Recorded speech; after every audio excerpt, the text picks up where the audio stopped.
Mateo, capítulo 13. Vamos a continuar con la serie de predicación expositiva de las parábolas del reino que encontramos en el capítulo 13. Vamos al capítulo 13, vamos a leer del versículo 44 al versículo 50. Capítulo 13, versículo 44 al versículo 50. Y dice así: Además, el reino de los cielos es semejante a un tesoro escondido en un campo, el cual un hombre halla y lo esconde de nuevo, y gozoso por ello va y vende todo lo que tiene y compra aquel campo. También el reino de los cielos es semejante a un mercader que busca buenas perlas, que habiendo hallado una perla preciosa fue y vendió todo lo que tenía y la compró. Asimismo, el reino de los cielos es semejante a una red que echada en el mar recoge de toda clase de peces, y una vez llena la saca a la orilla, y sentados recogen lo bueno en cestas y lo malo echan fuera. Así será el fin del siglo. Saldrán los ángeles y apartarán a los malos de entre los justos y los echarán en el horno de fuego. Allí será el lloro y el crujir de dientes. Con estas parábolas que vamos a considerar en la predicación del día de hoy, nuestro Señor concluye una serie de parábolas que se han denominado como las parábolas del reino. Y estos se encuentran en todo el capítulo 13 que ya hemos considerado nosotros anteriormente. Así que en esta ocasión nosotros, de la mano de los discípulos del Señor, vamos también nosotros a aprender alguna serie de consideraciones que el Señor puso en su momento, en las parábolas del reino. La definición del reino, los diversos elementos que lo componen y las acciones que se desarrollan dentro de este reino. Algunas de estas cosas nosotros ya las vimos durante las predicaciones anteriores. Como definición y únicamente para recordar y poder entrar en el contexto de las parábolas que vamos nosotros a estudiar, a meditar el día de hoy, vamos a hacer un pequeño recordatorio de lo que ya vimos para poder entrar ya de lleno a la predicación y poder de esa manera continuar con ese hilo que el Señor nos va llevando hasta llegar a la culminación del reino. Es por eso importante que nosotros tengamos en mente esto que vamos a considerar en esta introducción antes de entrar de lleno a la predicación, para que nosotros podamos encontrar el hilo que el Señor nos lleva desde el inicio del reino o desde el inicio de las condiciones del reino hasta la consumación del reino. ¿Qué va a pasar en la consumación de ese reino? Y es lo que el Señor nos va a decir en su parábola. Primeramente, como definición, para poder definir el reino de los cielos, podemos hacerlo de la siguiente manera. El reino de los cielos es el reino espiritual de Dios en la tierra, cuyo rey es Jesucristo, y sus súbditos son todos aquellos que han puesto su confianza en Cristo y le obedecen. Y aunque su reino, por ser espiritual, es invisible, se hace visible por medio de su iglesia, conformada por sus súbditos esparcidos por todas las naciones y a la vez reunidos en iglesias locales. Eso sería la definición del reino. La definición del reino es que es un reino espiritual en la tierra, cuyo rey es Jesucristo, y los súbditos son todos aquellos que han puesto su confianza en Cristo. Su reino es espiritual, es invisible, pero se hace visible en la tierra por medio de sus súbditos que están esparcidos en toda la tierra y que se congregan en iglesias locales. Nosotros, como iglesia local, pertenecemos al reino de los cielos, a la iglesia universal, y somos nosotros aquellos súbditos del reino. Así lo ponemos de esa manera de esa manera más sencilla. El Señor también, en las parábolas anteriores, el Señor también nos enseñó en la parábola del sembrador sobre los diversos obstáculos que se interponen entre el hombre y la palabra de Dios para que a estos no les resplandezca el mensaje del Evangelio y de esa manera no entren en el reino de los cielos. ¿Recuerdan la parábola del sembrador? Como dice que el sembrador salió a sembrar y una parte de la semilla cayó en la tierra, vienen las aves, se la comen, otra cae entre espinos. Entonces, en esa parábola del sembrador, el Señor lo que nos enseña es todos los obstáculos que se interponen entre el Evangelio y los hombres para que no les resplandezca precisamente la luz de ese Evangelio. También aprendimos en la parábola del trigo y la cizaña que Cristo nos previene del trabajo que hace Satanás, el enemigo de nuestras almas, para infiltrar falsos creyentes y falsos maestros en las iglesias y de esa manera tratar de destruirla, ya sea propagando falsas doctrinas o buscando desanimar a los verdaderos creyentes. Eso es lo que nos trata la parábola del trigo y la cizaña.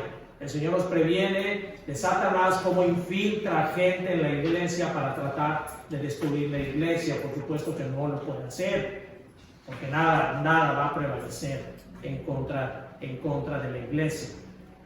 Ahora, en las parábolas que vamos a ver del tesoro escondido y de la perla de gran precio que vamos a considerar, el tema que el Señor trata es de cuán grande es el valor del reino de los cielos. Y de que qué hacen los hombres, aquellos creyentes, aquellos elegidos, o no creyentes toda la vida, pero sí elegidos, para conseguirlo.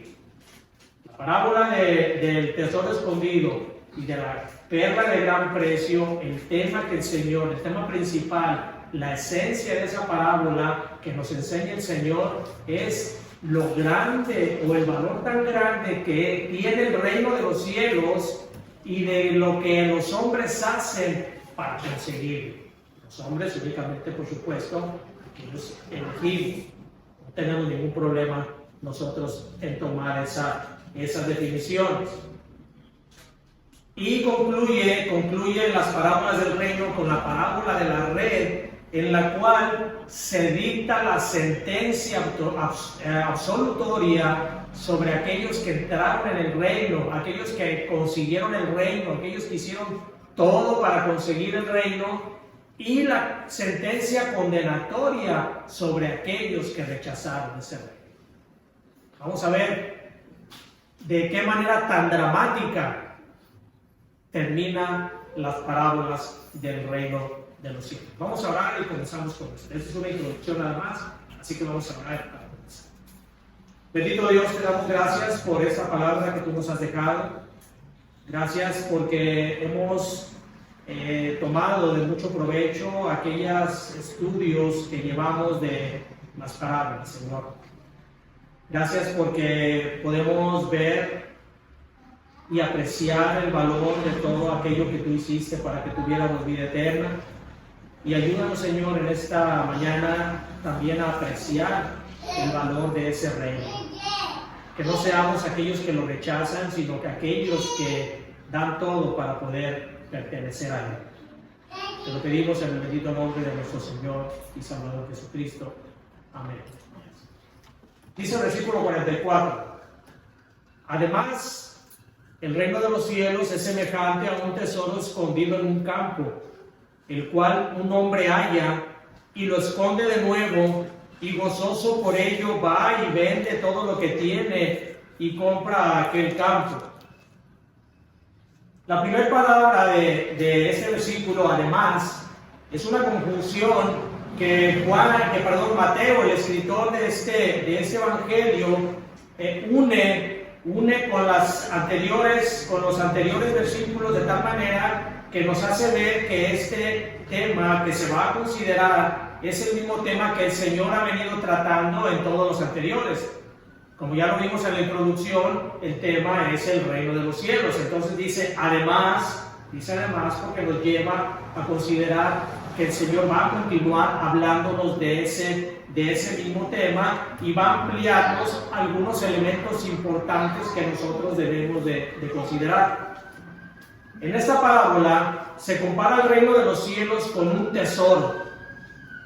Ahora, la palabra tesoro viene del griego thesaurus, que significa riqueza. Significa riqueza, una riqueza protegida, una riqueza de tal magnitud que se guarda, que se protege de todo aquello que pueda minar esa riqueza. Hoy no vemos mucho acerca de tesoros escondidos.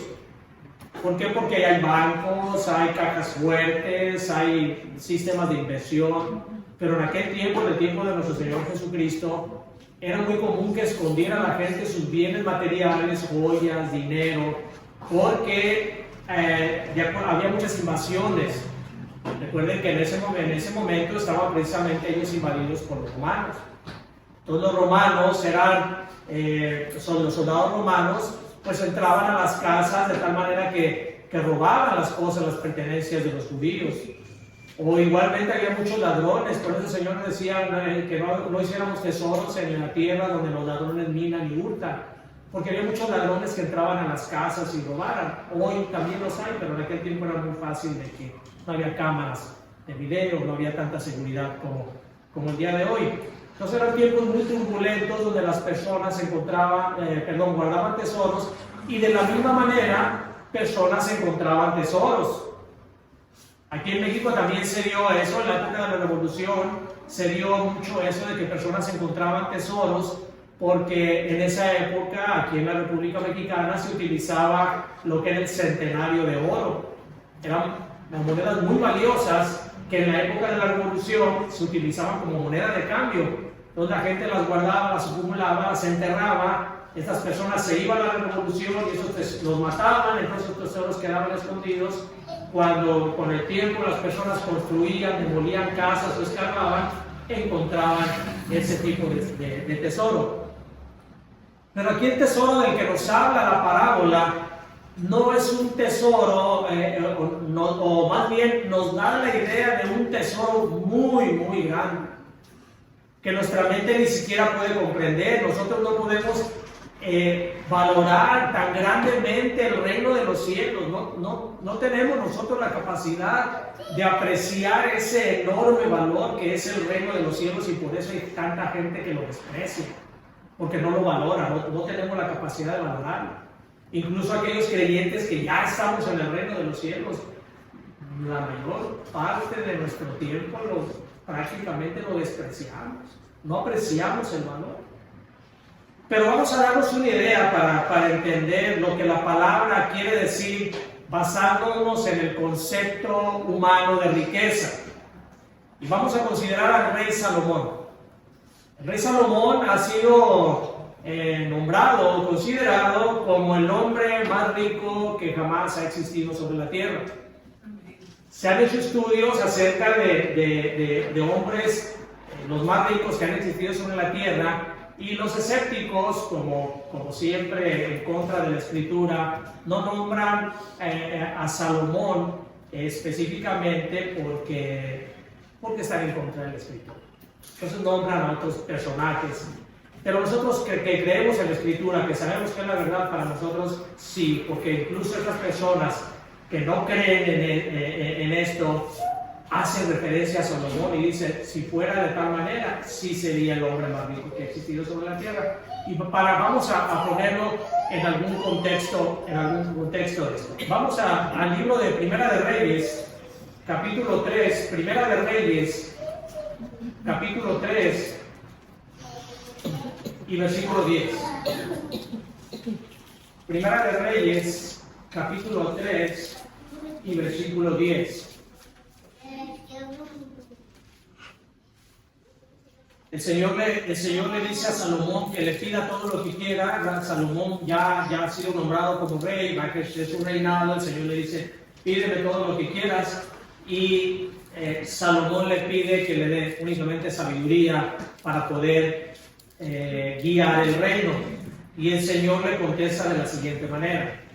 Versículo 10, capítulo 3, versículo 10 de Primera de Reyes. Y agradó delante del Señor que Salomón pidiese esto. Y le dijo Dios: porque has demandado esto, y no pediste para ti muchos días, ni pediste para ti riqueza, ni pediste la vida de tus enemigos, sino que demandaste para ti inteligencia para oír juicio, he aquí lo he hecho conforme a tus palabras. He aquí que te he dado corazón sabio y entendido, tanto que no ha habido antes de ti otro como tú, ni después de ti se levantará otro como tú. Y aún también te he dado las cosas que no pediste, riquezas y gloria, de tal manera que entre los reyes ninguno haya como tú en todos tus días. El Señor le dice que el Señor le da riqueza, y la palabra riqueza significa, cuando se habla de riqueza en la Escritura, se refiere a algo grandioso, de manera grandiosa. Vayan ahí mismo, Primera de Reyes, capítulo 10 y versículo 14. Primera de Reyes, capítulo 10 y versículo 14, y dice así, vamos a ver las riquezas de Salomón. ¿Qué tan rico era Salomón? Versículo 14 dice: el peso del oro que Salomón tenía de renta cada año era 666 talentos de oro, si lo de los mercaderes y lo de la contratación de especias, y lo de todos los reyes de Arabia y de los principales de la tierra. Hizo también el rey Salomón 200 escudos grandes de oro batido, 600 ciclos de oro gastó en cada escudo. Asimismo hizo 300 escudos de oro batido, en cada uno de los cuales gastó 3 libras de oro, y el rey los puso en la casa del bosque de Líbano. Hizo también el rey un gran trono de marfil, el cual cubrió de oro purísimo. 6 gradas tenía el trono, y la parte alta era redonda con el respaldo, y a uno y otro lado tenía brazos cerca del asiento, junto a los cuales estaban colocados 2 leones. Estaban también 12 leones puestos ahí sobre las 6 gradas de un lado y de otro. En ningún otro reino se había hecho trono semejante. Y todos los vasos de beber del rey Salomón eran de oro, y asimismo toda la vajilla de la casa del bosque de Líbano era de oro fino. Nada de plata, porque en tiempo de Salomón no era apreciada, porque el rey tenía en el mar una flota de naves de Tarsis con la flota de Irán.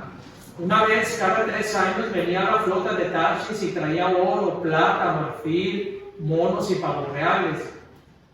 Así excedía el rey Salomón a todos los reyes de la tierra en riquezas y en sabiduría. Toda la tierra procuraba ver la cara de Salomón para oír la sabiduría que Dios había puesto en su corazón. Y todos le llevaban cada año sus presentes, alhajas de oro y de plata, vestidos, armas, especias aromáticas, caballos y mulos.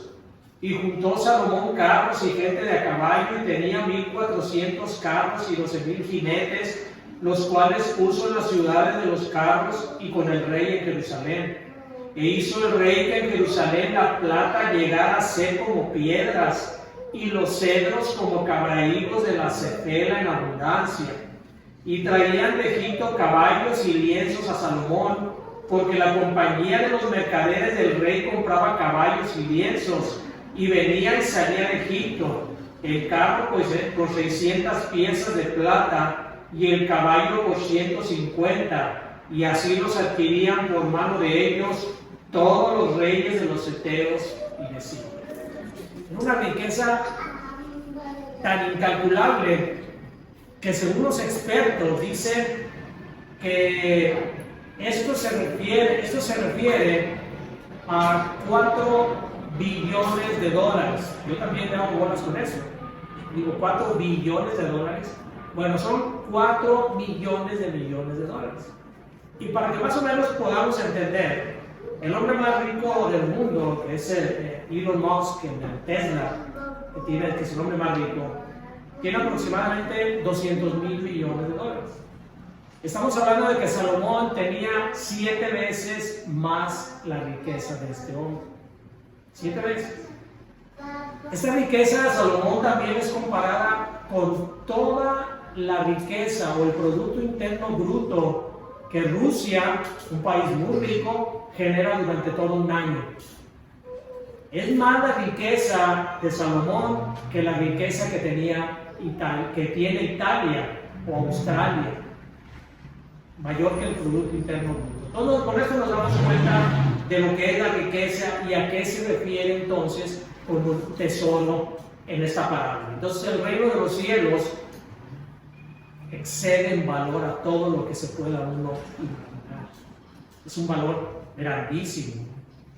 Aún con esa riqueza, Salomón exclama en Proverbios 8:11, dice: porque mejor es la sabiduría que las piedras preciosas, y todo cuanto se puede desear no es de compararse con él. Qué insensato es entonces el hombre que piensa que es mejor las riquezas que el adquirir el reino de los cielos. Si Salomón, el hombre más rico de todos los tiempos, despreciaba las alhajas por tanto tener sabiduría, qué insensatos seríamos nosotros entonces despreciar el reino de los cielos. Así que aunque en la parábola, vaya nuevamente a Mateo capítulo 13, así que aunque en la parábola de sería imposible prácticamente que alguien se pudiera encontrar en un campo un tesoro de esas dimensiones, o que alguna perla tenga un valor tan gigantesco, la idea que el Señor nos da de este tesoro es que se trata de un valor incalculable, un valor que no tiene precio, que no tiene cálculo, un valor de tal magnitud que cualquier persona estaría dispuesta a entregar todo lo que tiene por adquirirlo, cualquier persona sabia, cualquier persona que no fuera una persona tonta o una persona necia. Ahora, hay una diferencia entre las características de estos dos hombres de los relatos. En esta primera parábola nos dice que el hombre se encontró un tesoro escondido en un campo, es decir, este hombre no andaba buscando el tesoro, este hombre quizá escarbó, andaba arando o se acostó debajo de un árbol y lo encontró, pero él no lo andaba buscando. Y esto nos lleva a considerar que hay diferentes maneras en cómo opera la gracia salvadora de Dios en el motivo de la elección. Quizá usted se identifique, alguno de ustedes se pueda identificar con el hombre de esta parábola, de la manera en que usted experimentó su salvación. Quizá usted no andaba buscando nada relacionado con las cosas de Dios. Usted tenía una buena vida, vivía sin preocupaciones, no le molestaba vivir en su pecado, al contrario, disfrutaba su pecado. Usted no andaba buscando el reino de Dios. Y de repente se encuentra con el Evangelio, lo escucha y enseguida opera en usted la obra regeneradora del Espíritu Santo para que usted lo comprenda y se dé cuenta de que en Cristo ha encontrado un tesoro de verdadero valor. Eso probablemente le ocurrió a algunos de ustedes. Quizá eso era lo que ustedes, la conversión para ustedes. Se encuentra con Cristo, encuentra que es algo de verdadero valor y algo que usted nunca pudo imaginar, pero que está dispuesto o dispuesta a entregar todo lo que tiene por adquirirlo. Ese es el nombre de esa parábola. Dice que gozoso va y vende todo lo que tiene, porque el reino de los cielos es gozo. Cuando nosotros encontramos el reino de los cielos, para nosotros es un gozo indescriptible el poder entrar a ese reino, y nosotros estamos dispuestos a dar todo lo que tenemos por tal de adquirirlos, como hizo el hombre de esta parábola. Usted en ese momento se vio como un pecador que necesitaba de un salvador. Fue en ese momento cuando se dio cuenta que realmente era el tesoro, que si bien no lo andaba buscando, pero era un tesoro más valioso que lo que usted tenía, porque usted encontró a Cristo. Y en ese momento se dio cuenta que sería un necio en desperdiciar aquella oportunidad que se le daba, y se aferró a ella de tal manera que todo lo demás lo tuvo por basura. Ese es el que realmente aprecia el reino de Dios, el que todo lo demás lo tiene por basura por adquirir ese reino. Vayan a Filipenses capítulo 3. Filipenses capítulo 3. versículo 7 y versículo 8. Es el apóstol Pablo hablándonos acerca del valor que él le da el haber conocido a Cristo, y dice: pero cuantas cosas eran para mí ganancia, las he estimado como pérdida por amor a Cristo. Y ciertamente aún estimo todas las cosas como pérdida por la excelencia del conocimiento de Cristo Jesús mi Señor, por amor del cual lo he perdido todo y lo tengo por basura para ganar a Cristo. Este es el hombre de esta parábola. Dice que va gozoso y vende todo lo que tiene para comprar aquel campo. En este caso, el hombre aparentemente no buscaba a Dios. Recuerden que hemos hablado acerca de que nadie busca a Dios, dice el libro de Romanos. Sin embargo, Dios lo había elegido. Aunque aún no había encontrado el reino antes de encontrar ese tesoro, Dios lo había elegido. La semilla de la elección implantada en él desde antes de la fundación del mundo germinaba en ese tiempo y en el lugar decretado por Dios para ellos. Eso es lo que ocurre en el hombre de esta parábola. Él no buscaba a Dios. No había en él una intención de buscar a Dios. Sin embargo, la semilla del Evangelio, de la salvación implantada en él desde antes de la fundación del mundo, germina en el momento apropiado y el lugar apropiado que Dios tiene destinado para él. Él lo buscaba. Él era de aquellos que se refiere a Isaías 65:1, que dice: fui buscado por los que no preguntaban por mí, fui hallado por los que no me buscaban. Dije a gente que no invocaba mi nombre: heme aquí, heme aquí. Esos son los que no buscaban al Señor.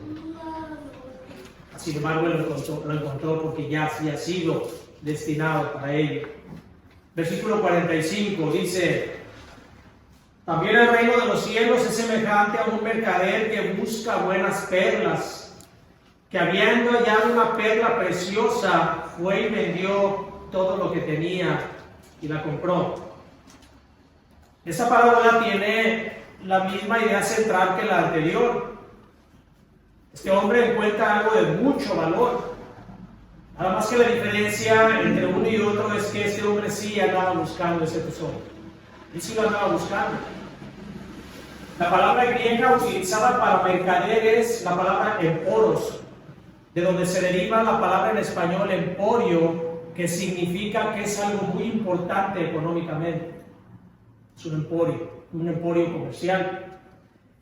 Así que este hombre no era cualquier comerciante, ¿no? Nos dice aquí que era un buscador de perlas finas, era un experto en perlas y sabía apreciar las cualidades de las perlas.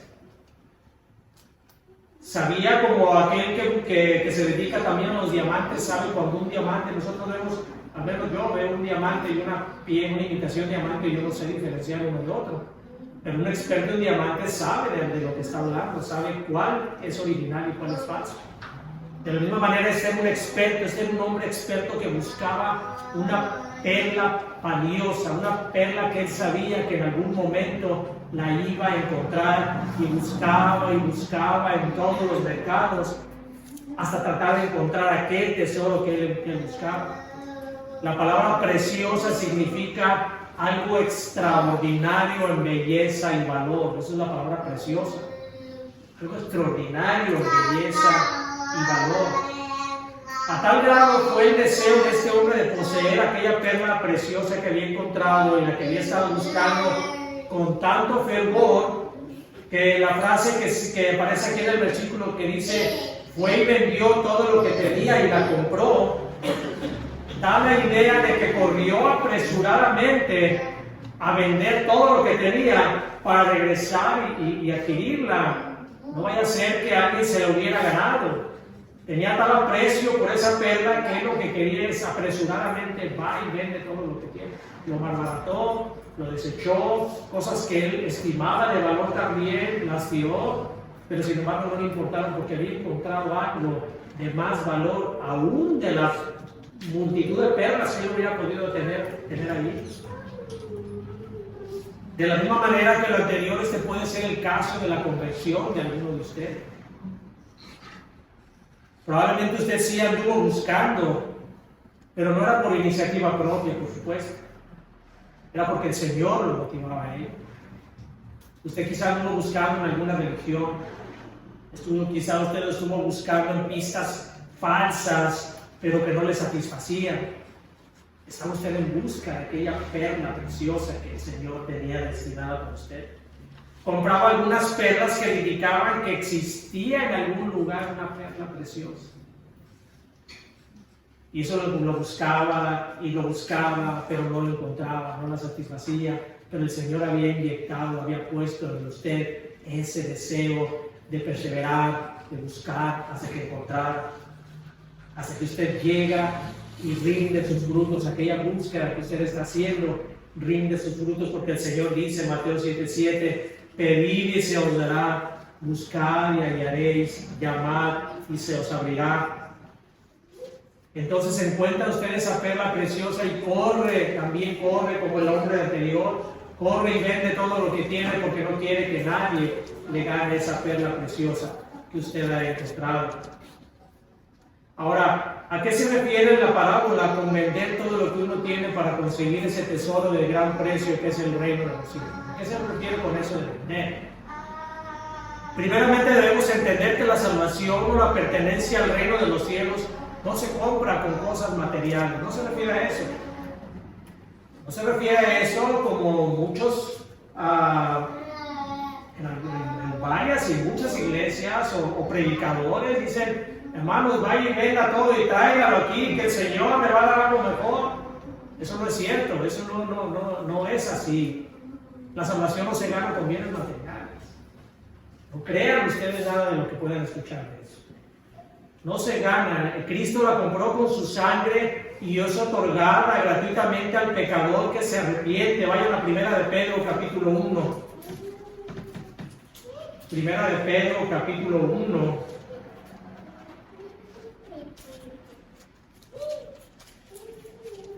Y a propósito, hermanos, nosotros no somos la perla de gran precio. Cristo es la perla de gran precio. Y hay muchos lugares también donde para motivar a los que escuchan, los pastores motivan a las personas y les dicen, tú eres la perla de gran precio, pero eso es mentira. Nosotros no somos la perla de gran precio. La perla de gran precio es el reino de los cielos, es Cristo, es la perla de gran precio.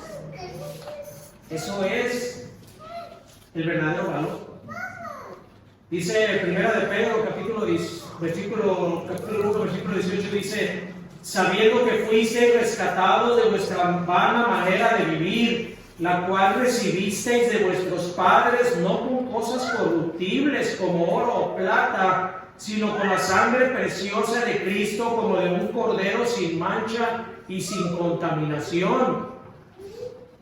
Nosotros no podemos comprar la salvación con oro ni con plata, porque Cristo ya la compró con su sangre preciosa y la da de manera gratuita al que llega a Él en arrepentimiento y fe. Eso es lo que nosotros vendemos, podemos vender nosotros. Vamos a ver ahorita qué es lo que vamos a vender para llegar a ello. Vayan a Efesios 2:8. Efesios 2:8.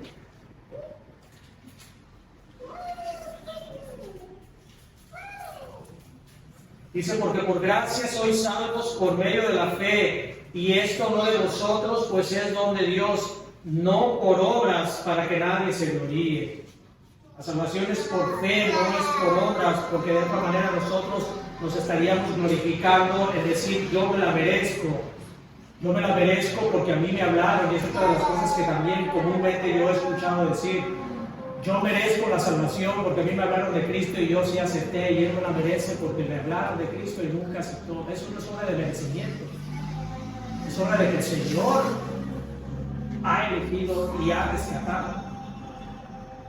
Y hasta se puede dudar que esta persona, con su egoísmo o con su vanidad, pudiera estar actuando como una persona realmente salva. Está despreciando como aquel hombre que despreciaba en la oración al publicano. En primer lugar, entonces, debemos entender que la salvación o la pertenencia al reino de los cielos no se compra con cosas materiales. En segundo lugar, Vender lo que uno tiene significa que debe deshacerse de sus placeres y de sus deseos mundanos. Eso es a lo que se refiere con el hombre que va y vende todo lo que tiene para adquirir el reino de los cielos. Usted debe de vender, de deshacerse de sus placeres y deseos mundanos para poder adquirir el reino de los cielos.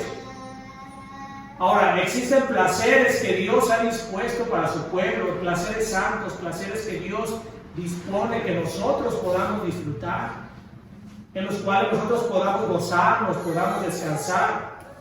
Pero cuando estos placeres, cuando estas cosas, estos deseos nos impiden valorar el verdadero tesoro y despreciarlo, se convierten en prácticas idolátricas y pecaminosas. Ahí es la diferencia. Ahí está la diferencia entre cómo disfrutar los placeres que el Señor nos da, placeres en los cuales podemos glorificarlo, y aquellos que desprecian el reino de los cielos por seguir sus placeres. Se convierten en placeres idolátricos, se convierten en prácticas pecaminosas. Usted no puede decir que ama a Cristo cuando les dedica más tiempo a los placeres de la carne que a buscarlo a Él y a conocerlo más. Usted no puede decir que ama a Cristo si hace de esa manera. Una persona que ama a alguien desea pasar más tiempo con esta persona. No desperdicia su tiempo en otras cosas. De la misma manera, una persona que ama a Cristo desea estar más tiempo con Cristo. No busca satisfacerse en otros lugares que no sea Cristo. Vayan a Mateo capítulo 6, versículo 24. Mateo 6, 24.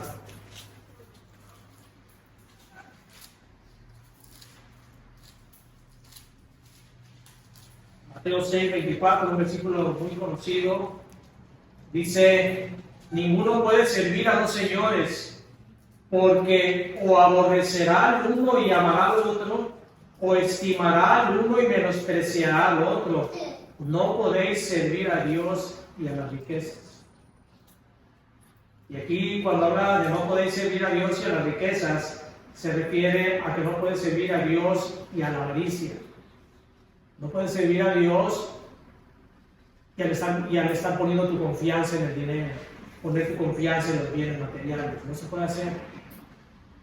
Este Dios que se refiere aquí, la palabra se refería a un Dios de los paganos, al cual se le rendía el pulso precisamente por la codicia. Romanos 8, vayan a Romanos capítulo 8.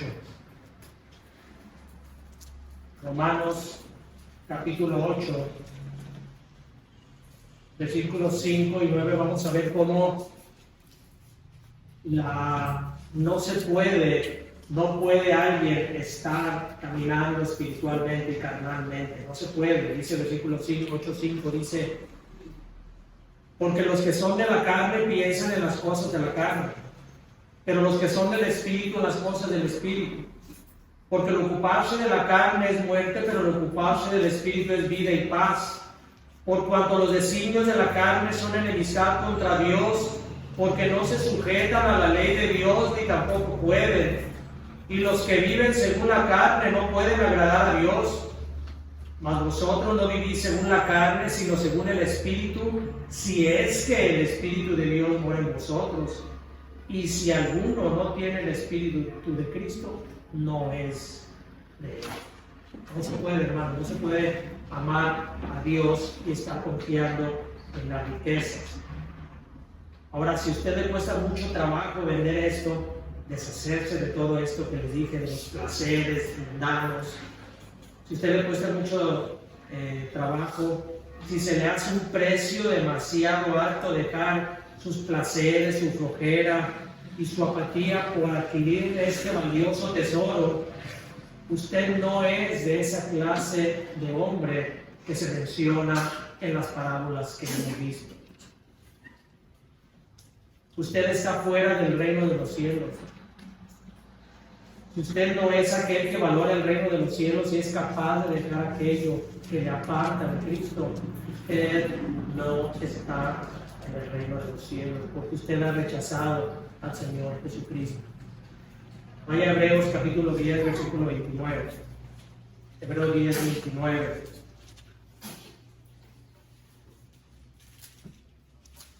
Hebreos 10:29 dice: ¿cuánto mayor castigo pensáis que merecerá el que pisoteare al Hijo de Dios y tuviere por inmunda la sangre del pacto, en la cual fue santificado, e hiciere afrenta al Espíritu de gracia? Pues conocemos al que dijo: mía es la venganza, yo daré el pago, dice el Señor. Y otra vez el Señor juzgará al pueblo. Horrenda cosa es caer en manos del Dios vivo. No rechace al Señor Jesucristo, hermano. Si usted ha recibido el mensaje del Evangelio y usted le cuesta trabajo estar, vender, quitarse los placeres, los deseos mundanos, la apatía, la flojera, todo eso, hermano, piénselo, porque la siguiente parábola nos va a hablar acerca de la consumación del reino de los cielos. Dice Mateo 13:47, dice: asimismo el reino de los cielos es semejante a una red que echada en el mar recoge de toda clase de peces, y una vez llena la sacan a la orilla, y sentados recogen lo bueno en cestas y lo malo echan fuera. Allí será el fin del siglo. Así será el fin del siglo. Saldrán los ángeles y apartarán a los malos de entre los justos y los echarán en el horno de fuego. Allí será el lloro y el crujir de dientes. La idea que el Señor nos da en esta última parábola, como podemos entenderlo, es el juicio final. Allí habrá una separación entre incrédulos y creyentes. O más bien creyentes e incrédulos, vamos a ponerlos de prioridades. Entre salvos y perdidos. Entre buenos y malos, como menciona la parábola. Los redimidos por la sangre de Cristo serán los buenos de estas parábolas que recogen en cesta, y serán aquellos bienaventurados que escucharán en algún momento: bienaventurado siervo fiel, pasa al gozo de tu Señor. Esos somos aquellos, seremos aquellos que habremos puesto nuestra confianza en el Señor Jesucristo. Pasaremos a disfrutar de una vida eterna. Es la buena noticia, hermanos. Es la buena noticia que nosotros tenemos esa oportunidad. Dios nos la pone la oportunidad. Seremos de aquellos bienaventurados que disfrutaremos de todas aquellas cosas que nos menciona en el libro de Apocalipsis, de aquellas cosas esplendorosas donde Dios será, no dice que no haga sol porque Dios será nuestra luz, estaremos con Él, estaremos morando en moradas eternas. Estaremos gozando, disfrutando de cosas que ojo de hombre no vio ni oyó. Todo lo que el Señor tiene preparado para nosotros lo estaremos disfrutando si es que nosotros dejamos todo aquello y entramos al reino de los cielos. Por el contrario, el destino de los impíos, de aquellos que despreciaron al Señor, será terrible. Ya no tendrán oportunidad de arrepentirse. Su tiempo habrá pasado. No quisieron vender sus deleites terrenales, sus prejuicios, sus pasiones, para poder adquirir el reino de gran valor. Y estos son los malos a los que se refiere esta parábola, que son echados fuera. Dice el Señor además en la parábola que serán echados en el horno de fuego. Y esto, por supuesto, hace referencia al infierno. El Señor habló más del infierno que del cielo, porque Él sabía y nos estaba preparando para que nosotros pudiéramos tener la sabiduría de elegir aquello que nos convenía. El Señor constantemente nos advierte de ello. El sufrimiento en esos lugares será tan terrible que realmente, como les decía, el Señor en su palabra nos pone términos humanos para que podamos comprender. Pero no sabemos si realmente será fuego, no sabemos qué es. Lo que sí sabemos es que será un sufrimiento comparado con estarse uno quemando constantemente. Es un fuego el que estarán atormentando a los impíos, y eso que nosotros podamos entender a qué se refiere comparado con un dolor físico que sea algo más allá de nuestra capacidad de comprensión. Por eso quizás el Señor se refiere a fuego, porque puede ser algo más terrible, algo físico que esté más allá de nuestra comprensión. Pero sea de la manera que sea, el sufrimiento en ese lugar va a ser muy intenso. Además nos dice la parábola que será el lloro y será el crujir de dientes. Este sufrimiento estará también en sus conciencias, no nada más físicamente, sino también en sus conciencias. El crujir de dientes nos da la idea de que tendrán un odio hacia ellos mismos, hacia su necedad. Se odiarán ellos mismos por no haber entendido, por no haber captado, por no haber tomado la decisión correcta, y aún blasfemarán en todo lo que se refiere a Dios. Eso es lo que será más allá. Habrá también en ellos una culpabilidad por haber arrastrado a otros al infierno, por haber desatendido sus responsabilidades. Padres y madres a sus hijos como malos ejemplos y en su apatía por instruirlos en la palabra de Dios. Esposos a sus esposas por su falta de amor, por su desapego, por su abandono. Esposas a sus esposos por su rebeldía. Ministros de las congregaciones por sus falsas enseñanzas, su flojera y su negligencia criminal para no advertir a su congregación de la ira venidera. Eso es una responsabilidad muy grande, tanto de padres hacia hijos, esposos, esposas, esposas a esposos, hermanos, ministros a congregaciones, de no advertir de la ira venidera.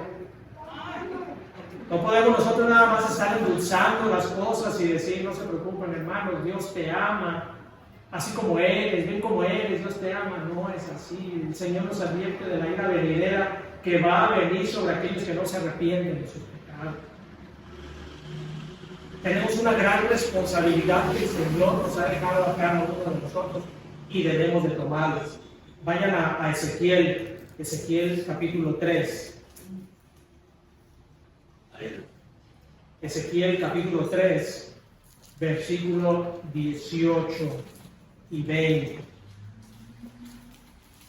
Ezequiel capítulo 3, versículo 18 dice: cuando yo dijere al impío, de cierto morirás, y tú no le amonestares ni le hablares para que el impío sea percibido de su mal camino, a fin de que viva, el impío morirá por su maldad, pero su sangre demandaré de tu mano.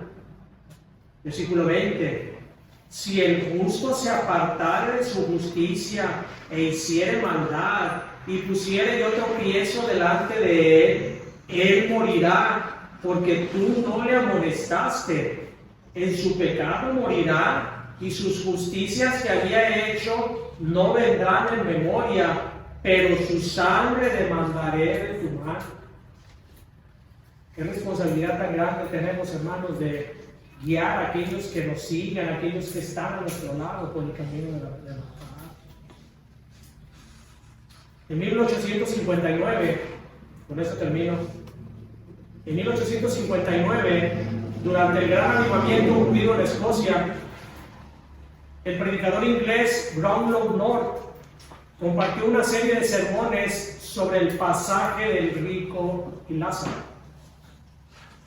Su tema central en los sermones era la culpa que Lázaro sentía en el infierno, por la responsabilidad ante sus hermanos. Decía que lo que Lázaro le decía, lo del rico le decía a Padre Abraham: manda a Lázaro para que vaya y moje la lengua, la punta de su dedo y venga a mí, y luego dice: mándalo a que les predique a mis hermanos. Decía este predicador que no era por amor a sus hermanos, porque en el infierno no hay amor. Era un arrepentimiento en él por haber desatendido su responsabilidad a sus hermanos, que al igual que él se habrían criado en la incredulidad, y su destino sería el mismo que el suyo, el mismo destino que el rico sería de sus hermanos por haber desatendido su responsabilidad. Al finalizar la serie de mensajes, la aplicación concluyó de la siguiente manera: no creo que exista un ser más triste, aún entre los perdidos, que un padre, una madre, un esposo, una esposa, un hermano o un ministro que se encuentra en el infierno encerrado con aquellos a los que debía haber cuidado. Vamos a ver.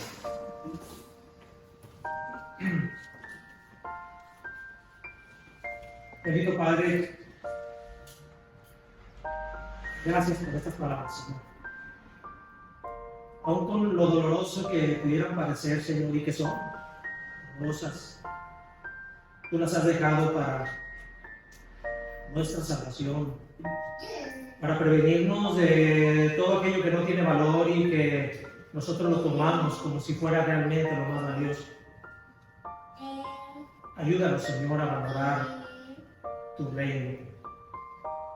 Ayúdanos a que realmente apreciemos ese tesoro tan grande que tú nos ofreces gratuitamente y que nosotros la mayoría de las veces despreciamos y andamos caminando en cosas vanas, en cosas que nos deleitan, temporales, pero que al final de nuestra vida nos llevarán a la destrucción eterna. Te pido, Señor, que esta palabra entre en los corazones de cada uno de nuestros hermanos, de nuestros amigos y de aquellos que pudieran escuchar este mensaje, para que los haga reflexionar y puedan entender que no hay nada más valioso que entrar en el bendito reino de los cielos. Gracias por ello, Señor, y gracias por el consuelo que nos da de saber también que si nosotros hemos entrado en Él, es únicamente por tu gracia, por tu misericordia y porque así tú lo dispusiste desde antes de la fundación del mundo. Te damos las gracias en el bendito nombre de nuestro Señor y Salvador Jesucristo.